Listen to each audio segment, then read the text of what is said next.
সবুজ সংঘ মাঠে cricket tournament উদ্বোধন।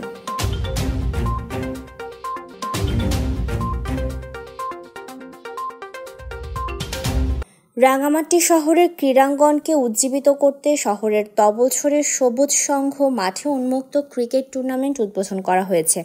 বুধবার বিকেলে সবুজ সংঘ মাঠে প্রধান অতিথি হিসেবে উপস্থিত থেকে টুর্নামেন্টের উদ্বোধন করেন রাঙামাটি ফুটবল অ্যাসোসিয়েশনের সিনিয়র সহ-সভাপতি মাহবুবুল বাসেদ অপু। এ সময় জেলা ক্রীড়া সংস্থার সাবেক যুগ্ম সম্পাদক আব্দুস সবুরের সভাপতিত্বে বিশেষ অতিথি ছিলেন জেলা ক্রীড়া সংস্থার সাবেক অতিরিক্ত সাধারণ সম্পাদক আবু সাদাত মোহাম্মদ সায়েম, সবুজ সংঘ ক্লাবের সভাপতি আনোয়ার হোসেন, অভিলাষ ক্রিকেট ক্লাবের সভাপতি হুমায়ুন কবির, সবুজ সংঘ ক্লাবের যুগ্ম সম্পাদক মুজিবুল হক ও আবুল হোসেন বালি, ক্রীড়া সংগঠক রেজাউল করিম রেজু ও আলী আকবর সুমন সহ আয়োজক কমিটির নেতৃবৃন্দের পাশাপাশি অন্যান্য ক্রীড়া ব্যক্তিত্বরা উপস্থিত ছিলেন। এবার টুর্নামেন্টে 16টি দল অংশগ্রহণ করেছে। Desk report, CHT TV।